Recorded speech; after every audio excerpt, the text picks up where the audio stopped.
Assalamualaikum warahmatullahi wabarakatuh. Halo semuanya, aku Orly Octavia Nureni dengan NIM 20080160191, mahasiswi Fakultas Hukum Universitas Mula Warman. Di sini aku mau sharing sedikit informasi mengenai hukum investasi dan pasar modal. Tapi sebelumnya kita perlu tahu terlebih dahulu apa sih yang dimaksud dengan investasi dan apa sih yang dimaksud dengan pasar modal.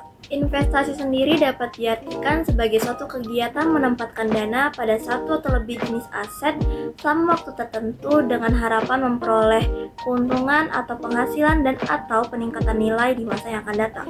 Di mana dalam investasi ini terdapat 3 ciri utama. Yang pertama, menempatkan dana pada masa sekarang. Yang kedua, selama jangka waktu tertentu. Dan yang terakhir, guna mendapatkan manfaat di kemudian hari. Selanjutnya, mengenai pasar modal. Pasar modal dapat diartikan sebagai suatu tempat bertemunya antara investor dengan emiten untuk melakukan penawaran dan atau pembelian melalui bursa efek.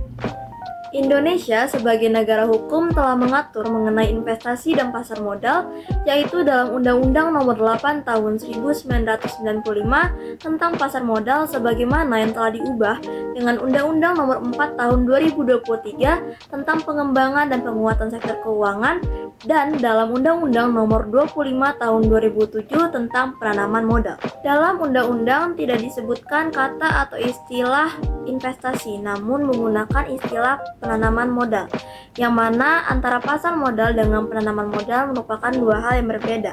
Pasar modal diawasi oleh OJK, sementara penanaman modal ditentukan oleh Badan Koordinasi Penanaman Modal yang bertanggung jawab langsung kepada Presiden. Sementara itu, antara hukum pasar modal dengan hukum penanaman modal adalah dua hal yang berbeda pula. Hukum pasar modal mengatur hubungan antara investor dengan emiten atau perusahaan publik melalui bursa efek sebagai tempat bertemu. Sementara hukum penanaman modal mengatur mengenai investor yang dalam hal ini ialah investor asing yang ingin menanamkan modalnya di Indonesia. Secara umum, terdapat 8 tujuan dari adanya pasar modal dan juga penanaman modal.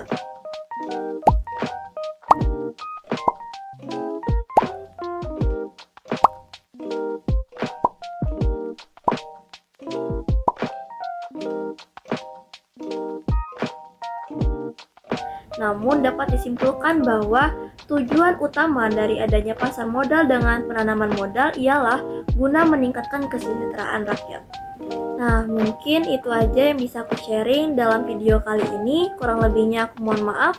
Wassalamualaikum warahmatullahi wabarakatuh.